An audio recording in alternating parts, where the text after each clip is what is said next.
자식에게는 하나라도 더 해 주어야 한다. 우리는 평생 그렇게 믿고 살았습니다. 저도 그 믿음 하나로 반평생을 건너왔습니다. 그런데 참 묘한 일입니다. 반찬을 나르고 통장을 헐고 무릎이 시리도록 손주까지 봐주는데 자식 부부의 말은 왠지 모르게 자꾸 차가워집니다. 명절에 와도 밥만 뚝딱 먹고는 손살같이 가버리고 안부 전화를 걸어도 바쁘다는 말만 남기고 후다닥 끊어버리기 일쑤이지요. 사이가 점점 냉랭해지는 걸 느끼신 적 아마 있으실 겁니다. 이 대목에서 저는 오래 멈춰 섰습니다.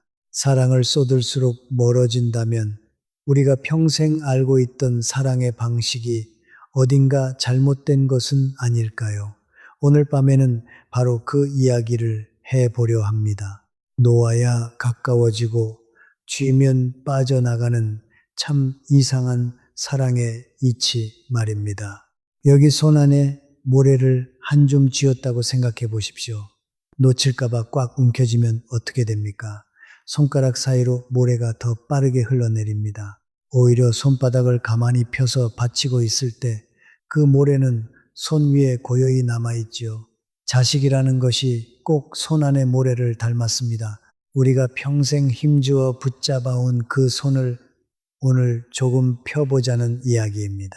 지혜로운 부모는 자식이 독립하는 그 순간 5가지를 조용히 손에서 놓습니다. 그리고 놓아서 빈 그 자리에 2가지를 새로 채워 넣습니다. 신기하게도 그렇게 손을 편 부모에게는 자식이 먼저 안부를 물어옵니다. 며느리와 사위의 얼굴빛이 달라지기 시작하지요. 대체 이분들은 무엇을 놓았고 무엇을 채운 걸까요? 오늘 그 5과 2를 서두르지 않고 하나씩 풀어드리겠습니다. 그 중에서도 4번째로 놓는 것은 아마 여러분이 평생 사랑이라고 굳게 믿어오신 바로 그것일 겁니다. 마지막까지 자리를 지켜주시면 그 이야기를 조용히 꺼내놓겠습니다. 이야기를 시작하기 전에 구독과 좋아요를 가만히 한 번씩 눌러주시면 고맙겠습니다. 그리고 평생 자식 뒷바라지 하느라 정작 내 밥상은 늘 뒷전으로 밀어두셨던 그 세월에게 참 애썼다고 한마디 건네고 싶으시다면 댓글창에 그저 수고 이 2글자만 남겨주십시오. 그럼 이제 천천히 시작하겠습니다. 첫째로 놓아야 할 것은 남의 잣대를 자식에게 들이대는 버릇입니다. 지난 추석에 있었던 일입니다. 상주에서 배과수원을 하시는 71살 함정의 여사님의 이야기를 들려드리겠습니다. 이분에게는 2딸이 있었습니다.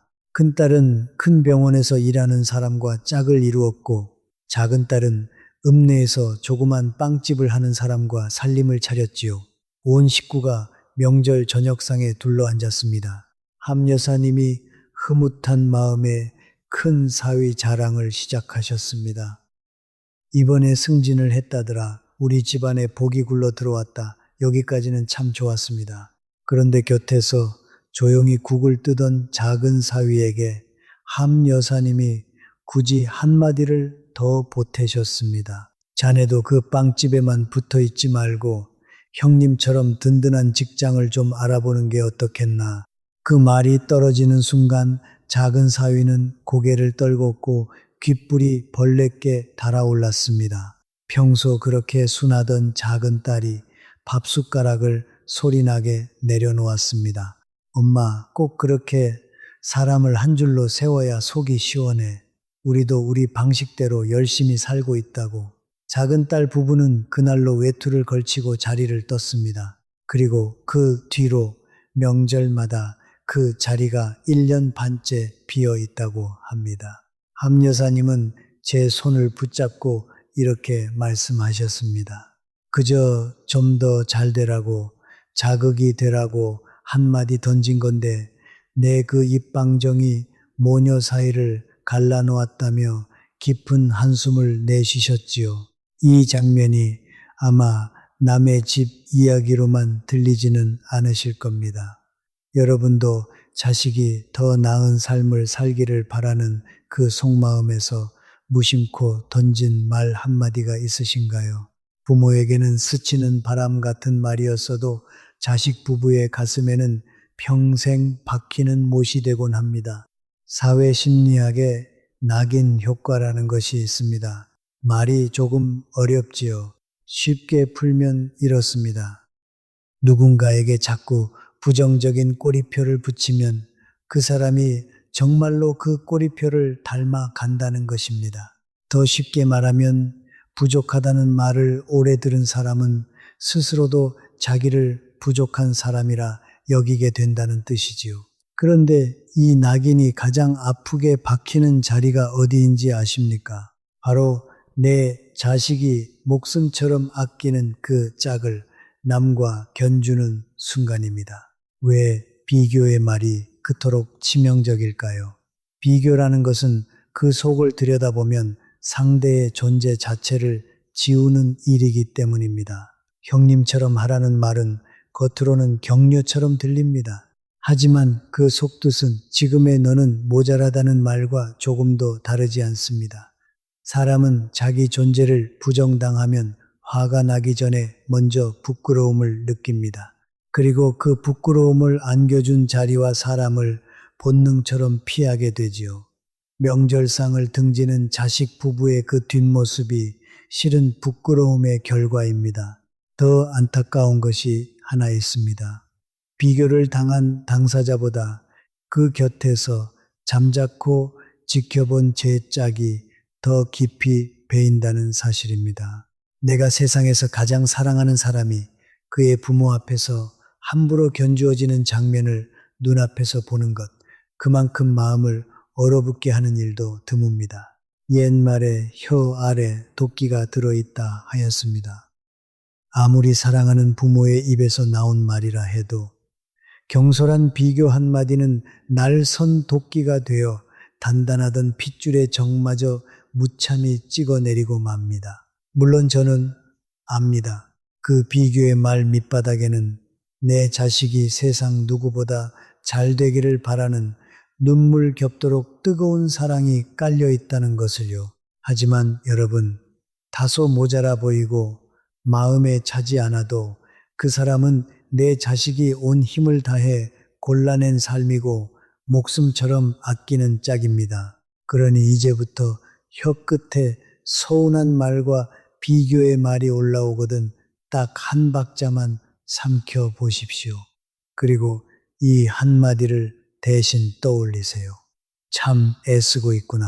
고된 거 내가 안다. 그래도 참 대견하다. 자식 부부에게 건네야 할 것은 잣대가 아니라 있는 모습 그대로를 안아주는 따뜻한 눈길입니다.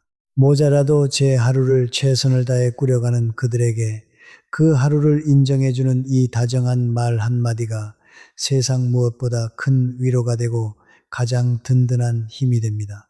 손에 쥔 잣대를 슬며시 내려놓는 것.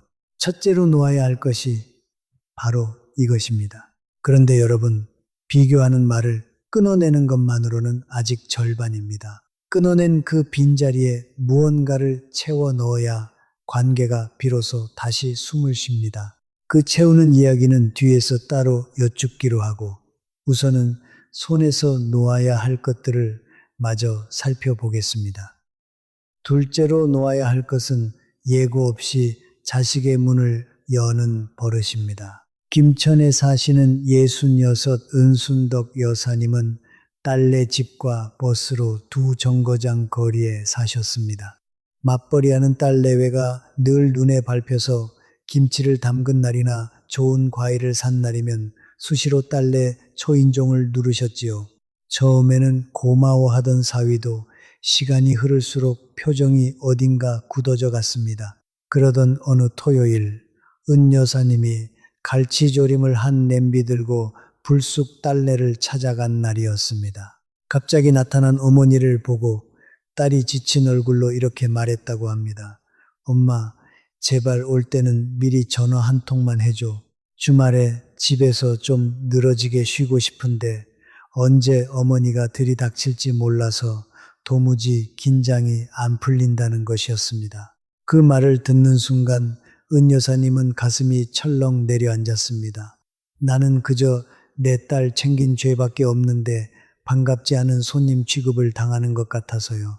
서운함과 배신감에 갈치 조림 냄비를 문 앞에 내려놓고 돌아와 며칠을 끙끙 앓으셨다고 합니다. 여러분, 은 여사님의 그 심정이 이해가 가시는지요? 가까이 살면서 딸 하나라도 더 챙겨주고 싶은 그 애틋한 마음을 누가 감히 나무랄 수 있겠습니까? 나쁜 뜻으로 간 것도 아닌데 왜 나를 부담스러워할까? 기가 막히고 눈물이 핑 도셨을 겁니다. 하지만 자식 부부의 자리에서 보면 이것이 부부 사이를 위협하는 가장 큰 짐 가운데 하나라고 합니다. 환경심리학의 자율성이라는 말이 있습니다. 어렵게 들리지만 뜻은 단순합니다. 사람은 내 삶의 영역을 내가 여닫을 수 있을 때 마음이 놓이고 그 여닫는 권한을 빼앗기면 극심한 스트레스를 받는다는 것입니다. 자식 부부에게 그들의 집은 바깥에서 시달린 몸과 마음을 겨우 내려놓는 유일한 피난처입니다. 그런데 어느 날 예고도 없이 현관 비밀번호가 눌리고 문이 열리면 그들은 자기 공간을 지킬 힘을 잃었다고 느낍니다. 단순한 불편함을 넘어 깊은 불안과 노여움으로 번지는 것이지요. 이 이야기의 핵심은 이렇습니다. 자식이 서운해한 진짜 까닭은 어머니의 갈치조림이 싫어서가 결코 아니라는 것입니다. 반찬은 늘 고맙습니다. 문제는 언제 올지 모른다는 그 불확실함이었습니다. 사람은 예측할 수 없는 일이 자꾸 반복되면 그 일 자체를 밀어내게 되거든요. 그러니 아무리 사랑이 담긴 걸음이라도 예고 없이 들이닥치는 방식이 이어지면 자식은 그것을 사랑이 아니라 침범으로 받아들이게 됩니다. 거꾸로 한번 그려보십시오. 만약 은 여사님이 토요일 오후에 갈치조림 좀 갖다 줘도 되겠니? 하고 딸에게 전화 한 통만 미리 걸었다면 어땠을까요? 딸은 집도 대충 정리하고 마음의 준비도 한 뒤에 활짝 웃으며 문을 열었을 겁니다. 똑같은 반찬인데 전화 한 통의 차이로 불청객이 귀한 손님으로 바뀝니다. 옛 어른들도 사돈댁 살인문 앞에서는 3번 기침을 하고 들어서라 하셨습니다. 안에 있는 사람에게 채비할 시간을 내어주는 것이 가장 큰 예의라는 걸 이미 아셨던 것이지요. 그러니 부디 기억해 주십시오. 진정한 사랑은 반찬 그릇을 식탁에 올려주는 데서가 아니라 닫힌 현관문 앞에서 기다려주는 데서 비로소 완성됩니다. 여러분이 먼저 전화 한 통을 거는 그 순간 자식 부부는 우리 부모님이 우리를 진짜 어른으로 대해주시는구나 하는 뭉클함을 느끼게 될 것입니다. 손에 쥔 초인종을 잠시 내려놓는 것.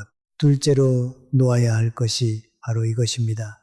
셋째로 놓아야 할 것은 자식 부부 삶의 운전석에 앉으려는 마음입니다. 제가 만난 어느 어머님의 고백을 들려드리겠습니다. 논산에 사시는 69 조필남 여사님이었습니다. 이분은 아들 내외가 조금이라도 다툰 낌새가 보이면 도무지 가만히 계시질 못했습니다. 곧장 며느리를 조용히 불러 훈계를 하셨지요. 인생을 먼저 산 사람으로서 뼈에 새길 만한 충고도 아끼지 않으셨습니다. 어머님은 그것이 내 아들의 가정을 지키는 길이라고 굳게 믿으셨습니다. 그런데 2년 뒤 어떻게 되었을까요? 며느리는 시어머니의 전화를 아예 받지 않게 되었습니다. 아들은 두 사람 사이에서 줄타기를 하다가 끝내 심한 마음의 병을 얻고 말았지요. 어머님은 나중에 목이 메어 이렇게 말씀하셨습니다. 내 딴에는 울타리가 되어주려던 것인데 내 손으로 아들의 행복을 무너뜨리고 있었어요. 저는 그 회한 가득한 목소리를 지금도 잊지 못합니다. 발달 심리학자 에릭 에릭슨은 어른이 된 사람에게 가장 중요한 숙제로 친밀감을 꼽았습니다. 부부가 오직 둘만의 힘으로 다투고 부딪히고 화해하는 그 과정 자체가 친밀감을 쌓는 유일한 통로라는 것입니다. 그런데 부모가 자꾸 그 사이에 끼어들면 부부는 이 숙제를 풀 기회를 영영 잃어버립니다. 왜 그럴까요? 두 사람 사이에 제3자가 끼어드는 순간 문제의 본질이 슬며시 바뀌기 때문입니다. 어떻게 화해할까 해서 누구 편을 들 것인가로 말이지요. 부모의 중재가 갈등을 풀기는커녕 오히려 갈등을 키우는 까닭이 여기에 있습니다. 여기서 놓치지 말아야 할 것이 하나 더 있습니다. 부부끼리 다투는 것은 실은 두 사람이 서로의 다름을 확인하고 접점을 찾아가는 성장통과 같습니다. 근육을 키울 때 운동 뒤에 팔다리가 저릿하게 아프면서 근육이 붙는 것처럼요. 자식 내외도 그 아픈 과정을 겪어야 부부로서 단단해집니다. 그런데 부모가 성큼 답을 내려버리면 그들은 그 성장통을 겪을 기회조차 갖지 못합니다.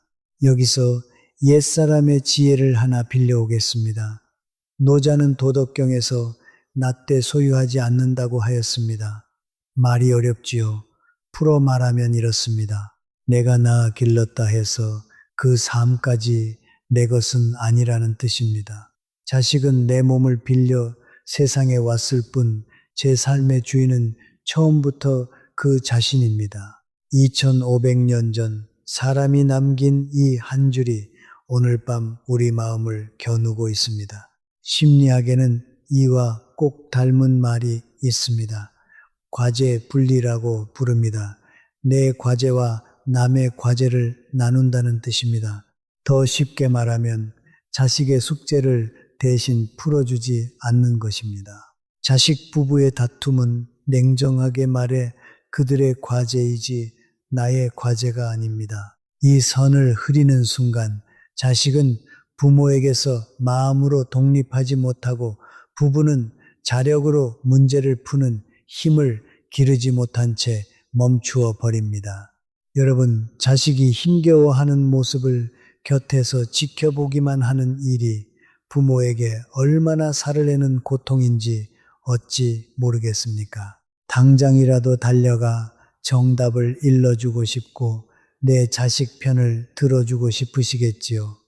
그 타들어가는 마음 저도 압니다. 하지만 여러분, 그들이 스스로 부딪히고 헤매며 자라날 그 시간을 부디 거두어 가지 마십시오.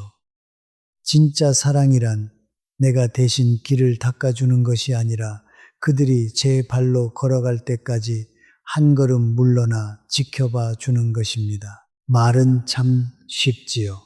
그래서 오늘 밤부터 할 수 있는 것만 세 가지로 좁혀 말씀드리겠습니다. 첫째, 전화할 때 밥은 먹었니? 사위는 들어왔니?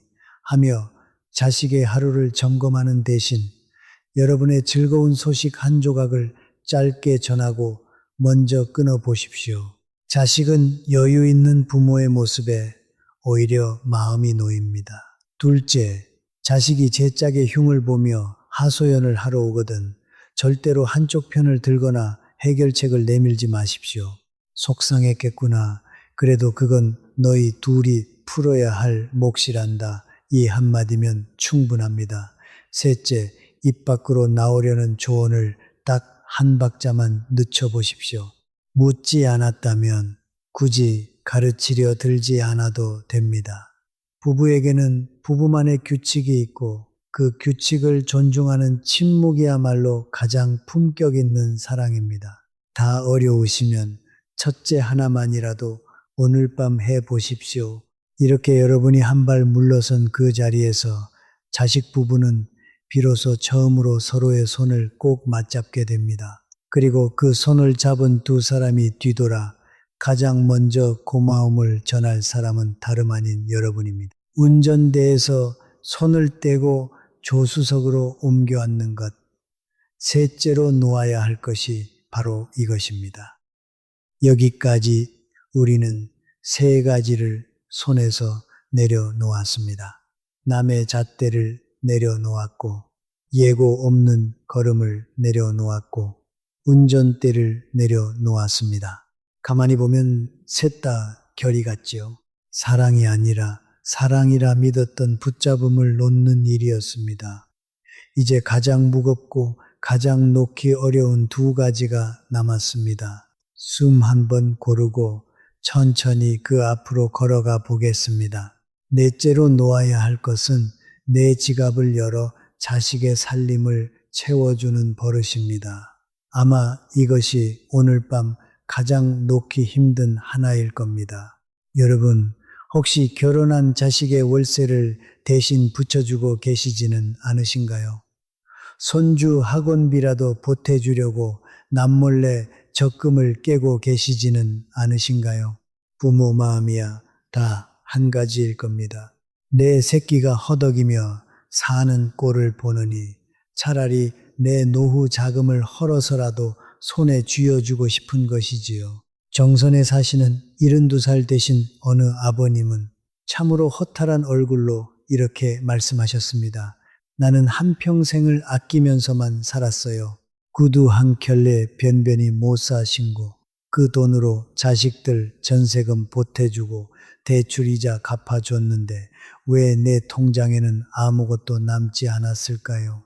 그런데 왜 자식들은 빈손이 된 나를 되레 부담스러워할까요? 저는 그 말을 듣고 한참을 아무 말도 잇지 못했습니다. 그분의 사연이 수많은 분들의 메마른 노후와 너무나 뼈아프게 겹쳐 보였기 때문입니다. 내 전부를 내어주고도 도리어 자식의 눈치를 살펴야 하는 그 기막힌 현실 말이지요. 행동경제학에서는 이런 무조건적인 지원을 두고 뜻밖의 경고를 합니다. 위험이나 손실을 누군가 늘 대신 떠안아주면 정작 당사자는 스스로 조심하고 애쓸 마음을 잃어버린다는 것입니다. 돈 문제도 꼭 그렇습니다. 월세며 학원비며 심지어 자동차 할부금까지 부모가 자꾸 돈으로 막아주면 어떻게 될까요? 자식은 돈이 궁할 때 제 힘으로 버텨내는 뚝심을 평생 길러볼 기회를 잃습니다. 언제든 꺼내 쓸 안전망이 깔려 있으니 절실하게 매달릴 까닭이 사라지는 것이지요. 그렇다면 이것이 내 자식이 원래 못난 아이라서 벌어지는 일일까요? 그게 아니라서 더 가슴이 아픕니다. 부모가 처음 돈을 건넬 때 자식이 느끼는 감정은 분명 고마움입니다. 하지만 그것이 반복되면 고마움은 슬그머니 사라지고 당연함으로 바뀝니다. 그리고 그 당연함이 오래 묵으면 어느새 권리가 되어버리지요. 부모가 더는 돈을 줄 수 없게 된 그날, 자식이 서운해하고 부담스러워하는 까닭이 바로 여기에 있습니다. 고마움이 권리로 변질되는 이 마음의 부식이 부모와 자식 사이를 갈라놓는 보이지 않는 칼이 됩니다. 옛 성현은 이렇게 일렀습니다. 넉넉함 속에서만 자란 사람은 고난 앞에 무릎을 꿇지만 모자람 속에서 단련된 사람은 역경을 디딤돌로 삼는다고요. 재물을 물려주면 게을러지지만 스스로 일어서는 힘을 물려주면 비로소 진짜 어른이 된다는 뼈아픈 가르침입니다. 지갑을 열어주는 것은 가장 쉽고도 가장 못난 방법이요. 스스로 헤쳐나갈 정신의 힘을 길러주는 것이 참된 부모의 자리입니다. 그러니 자식에게 지갑을 닫는다는 것은 단순히 돈을 아끼는 일이 아닙니다. 나는 돈이 아니라 사람으로서 사랑받을 자격이 있다는 조용한 선언과도 같은 것입니다. 여러분이 지갑을 단단히 여미는 그날 자식은 비로소 진짜 어른으로 홀로 서게 됩니다. 오늘 지갑을 닫는 이 선택이 훗날 자식을 원망하지 않을 가장 지혜로운 길임을 부디 잊지 말아 주십시오. 손에 쥐인 지갑을 가만히 내려놓는 것, 넷째로 놓아야 할 것이 바로 이것입니다. 다섯째로 놓아야 할 것은 내 몸을 갈아 넣는 무리한 손주 돌봄입니다. 요즘 세상에 둘이 벌어도 살림이 빠듯한데 우리 손주를 내가 안 보면 누가 보나 고생 좀 하면 되지 뭐. 혹시 이 마음으로 오늘도 시린 무릎을 주무르며 손주를 업고 계시지는 않으신가요? 봉화에서 만난 70살 진두칠 아버님의 굽은 허리가 자꾸 눈에 밟힙니다. 평생 경운기 손잡이를 쥐고 밭을 갈던 단단한 손이었습니다. 그런데 3년째 쌍둥이 손주를 돌보시느라 그 손목이 밤마다 저려 잠을 설친다고 하셨지요. 아버님은 긴 한숨과 함께 이렇게 말씀하셨습니다. 몸이 부서질 것 같은데 아들이 직장을 그만둘까봐 힘들다는 말 한마디를 못하겠어요. 그런데 가장 서글픈 게 무엇인지 아십니까? 그렇게 온몸을 던졌는데도 어느 날 아들이 아버지, 애들 밥은 좀 유기농으로 해주시지 그랬어요 하며 짜증을 내더라는 겁니다. 아버님은 그날 마당에 나가 소리 없이 저무는 하늘만 오래 올려다 보셨다고 하셨습니다. 노년 심리학에서는 은퇴한 뒤 조부모가 손주 돌봄에 지나치게 매달리는 그 마음 밑바닥에 역할을 잃은 허전함이 자리 잡고 있다고 봅니다. 평생을 일터와 자식 뒷바라지라는 또렷한 자리 속에 살았는데 그 자리가 하루아침에 사라져버립니다. 그 자리에 밀려든 텅 빈 허전함을 다시 손주로 채우면서 나는 아직 이 집에 없어서는 안 될 사람이라는 소속감을 확인하려 한다는 것이지요. 하지만 현실은 냉정합니다. 온종일 손주를 돌보는 분들은 그렇지 않은 분들보다 마음이 가라앉는 날이 훨씬 잦다고 합니다. 그 지친 마음이 자식을 향한 서운함으로 쌓이고 그 서운함이 끝내 관계마저 허무는 악순환에 빠지기 쉽다는 것이지요. 옛 의서에서는 나이든 이의 기력은 새벽 이슬과 같아서 함부로 쏟으면 되돌릴 수 없다고 경고했습니다. 내 기력을 다 소진해가며 자식의 짐을 대신 짊어지는 일은 결국 훗날 내 병수발이라는 더 크고 무거운 짐을 자식에게 지우는 어리석은 선택이 되고 맙니다. 그러니 여러분, 이것 하나만은 꼭 기억해 주십시오. 손주를 봐주는 것은 반드시 해야 할 의무가 아닙니다. 내가 하고 싶을 때, 내 몸이 견딜 수 있을 때만 하는 것입니다. 이제는 내 몸이 성치 않아 남은 인생 좀 편히 살고 싶다며 손주 돌봄을 사양하셔도 여러분이 이기적이거나 모자란 사람이 되는 것이 결코 아닙니다. 자식에게 물려줄 수 있는 가장 위대한 유산은 억대의 재산이 아니라 제 발로 건강하게 서 있는 부모의 뒷모습입니다. 이제는 여러분의 몸과 시간을 여러분 자신을 위해 조금 아껴 두셨으면 좋겠습니다. 손주를 업은 두 팔을 이따금은 가만히 내려놓는 것, 다섯째로 놓아야 할 것이 바로 이것입니다. 자, 여기까지 우리는 손에서 놓아야 할 5가지를 함께 짚어보았습니다. 그런데 여러분, 막상 이렇게 하나씩 참견을 줄이고 자식에게만 쏟던 마음을 거두어 드리고 나면 어떤 일이 벌어질까요? 마음 한쪽이 텅 빈 것 같고 괜히 눈물이 나는 날도 있을 겁니다. 손을 펴서 모래를 놓았는데 그 손바닥이 허전한 것이지요. 그래서 앞을 내다볼 줄 아는 부모는 바로 이 대목에서 한 가지를 더 합니다. 그 허전함을 그냥 두지 않고 오히려 그 빈자리를 나만의 소소한 재미와 기쁨으로 알뜰히 채워나가기 시작하는 것입니다. 놓기만 해서는 절반이라고 처음에 말씀드렸지요. 이제 그 빈 손바닥에 무엇을 채우면 좋을지 2가지를 말씀드리겠습니다. 첫 번째로 채워야 할 것은 이제는 나를 위해 사는 삶입니다. 부천의 한 복지관에 다니시는 67 홍재근 아버님의 이야기를 들려드리겠습니다. 딸 내외에게 반찬 나르는 것도 끊고 안부 전화도 꾹 참아가며 줄였더니 아버님은 첫 한 달 동안 극심한 무기력에 시달렸다고 합니다. 하루 종일 방 안에서 텔레비전만 켜놓고 계셨지요. 그러던 어느 날 이대로 시들어갈 수는 없다는 생각에 무작정 가까운 문화센터를 찾아가 서각반에 등록하셨습니다. 나무판에 글자를 새기는 일이었지요. 처음엔 남들 앞에서 서투른 손을 놀리는 게 쑥스러워 구석자리에서 한참을 머뭇거리셨습니다. 그런데 일주일에 2번 나무를 깎고 글자를 새기다 보니 아버님 얼굴에 몇 년 만에 생기가 돌기 시작했습니다. 옷차림도 단정해지고 서각 반 동무들과 어울려 전시회 구경도 다니셨지요.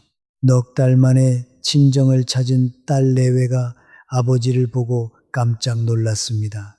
늘 우울해하시던 아버지의 얼굴에 화색이 돌고 어찌나 활기차 보이시던지요. 딸이 무슨 좋은 일 있으시냐 묻자 아버님은 환하게 웃으며 대답하셨습니다. 다음 주에 센터에서 서각 전시회가 열리는데 내 작품이 걸리게 생겼다. 마무리하러 가야 하니 너희들 밥은 알아서 챙겨 먹고 가거라. 여러분, 딸과 사위의 표정이 어땠을까요? 서운했을까요? 아닙니다.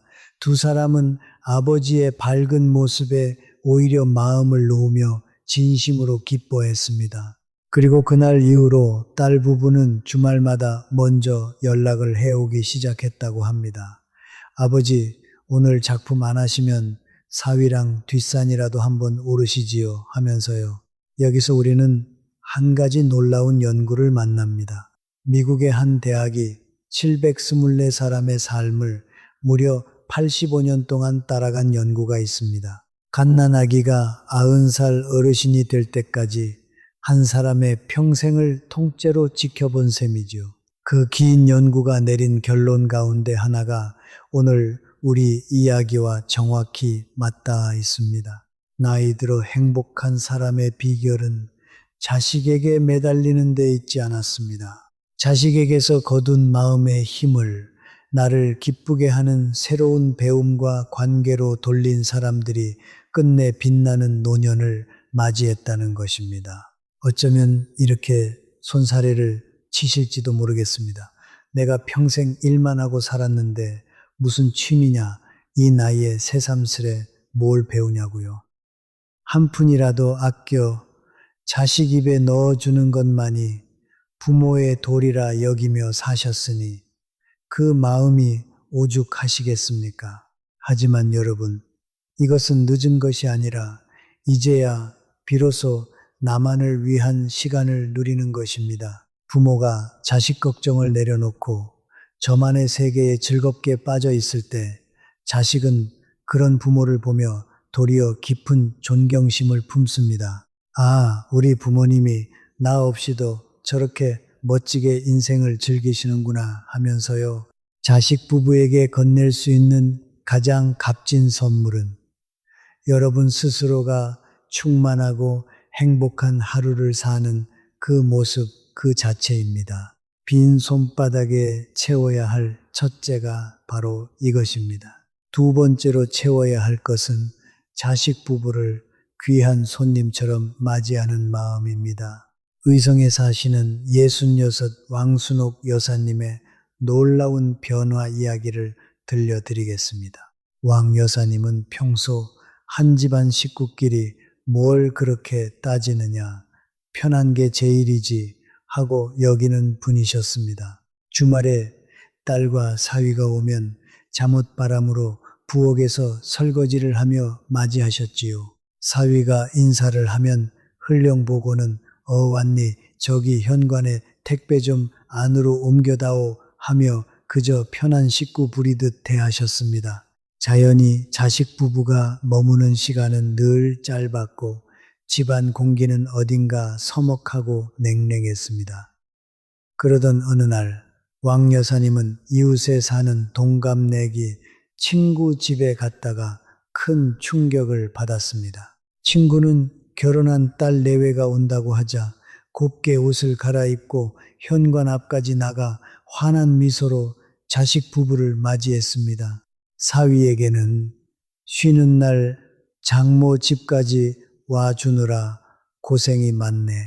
커피 한 잔 내올 테니 편히 앉게 하며 마치 귀한 손님을 모시듯 정중하게 대하는 것이었습니다. 자식 부부의 얼굴에는 웃음이 끊이지 않았고 그 화기애애한 모습에 왕 여사님은 자신의 지난 행동이 얼마나 무심했는지 뼈저리게 깨달았습니다. 가족 관계를 오래 살핀 이들은 자식이 혼인을 기점으로 부모와의 관계가 완전히 새로 짜여야 한다고 말합니다. 위에서 아래로 지시하는 관계가 아니라 어른과 어른이 마주 서는 대등한 관계로 말이죠. 어릴 때야 부모의 보호 아래 있는 아이였지만 혼인을 하고 제 살림을 차린 순간부터는 나와 동등한 한 가정의 가장이자 어엿한 어른으로 존중받아야 한다는 뜻입니다. 내 마음대로 부려도 되는 편한 아랫사람이 아니라 내 집을 찾아온 가장 귀한 손님으로 예를 갖출 때 그 관계는 가장 건강하고 아름답게 이어집니다. 내가 낳고 먹이고 키운 자식한테 내가 왜 이렇게 조심조심해야 하나? 솔직히 이런 서운한 마음이 드실 수도 있습니다. 하지만 여러분, 격식을 갖추라는 것은 거리를 두라는 뜻이 결코 아닙니다. 대접의 높이를 한 단계 끌어올리라는 뜻입니다. 부모가 자식과 그 짝에게 정중한 태도를 보일 때 자식 부부는 우리가 한 사람의 어른으로 인정받고 있구나 하는 뭉클함과 책임감을 함께 느낍니다. 따로 가르치지 않아도 저절로 예의를 갖추게 되고 부모님을 더욱 살뜰히 모시게 되지요. 내가 낮아지는 것이 아니라 서로를 높여주는 가장 품격 있는 관계를 지어가는 것입니다. 빈 손바닥에 채워야 할 둘째가 바로 이것입니다. 여기까지 오시느라 정말 애 많이 쓰셨습니다. 잠시 눈을 감고 오늘 함께 걸어온 길을 천천히 되짚어 보겠습니다. 우리는 손에서 5가지를 내려놓았습니다. 첫째, 남의 잣대를 자식에게 들이대는 버릇을 놓았습니다. 잣대가 아니라 따뜻한 눈길을 건네기로 했지요. 둘째, 예고 없이 자식의 문을 여는 걸음을 놓았습니다. 반찬보다 전화 한 통이 먼저라는 것을 배웠지요. 셋째, 부부 사이에 운전대를 놓고 조수석으로 옮겨 앉았습니다. 넷째, 지갑을 여는 손길을 내려놓았습니다. 실은 이 지갑을 여는 일이야말로 우리가 평생 사랑이라고 가장 굳게 믿어온 바로 그것이었습니다. 약속드렸던 4번째 이야기가 바로 이것이었지요. 돈이 아니라 스스로서는 힘을 물려주기로 했습니다. 5째, 내 몸을 갈아 넣는 손주 돌봄을 내려놓았습니다. 건강하게 서 있는 뒷모습이 가장 큰 유산임을 새겼지요. 그리고 그렇게 비운 손바닥에 2가지를 채웠습니다. 하나는 나를 위해 사는 삶이요. 다른 하나는 자식 부부를 귀한 손님처럼 맞이하는 마음이었습니다. 5을 놓고 2를 채우는 이 모든 이야기가 실은 처음에 쥐었던 그 한 줌 모래로 돌아옵니다. 꽉 움켜쥐면 손가락 사이로 빠져나가고 손바닥을 가만히 펴면 그 자리에 고요히 남는 것. 자식이라는 것이 꼭 그러했습니다. 놓아주었더니 오히려 가까워지더라는 것. 그것이 오늘 밤 제가 가장 드리고 싶었던 한마디입니다. 한 가지만 기억해 주십시오.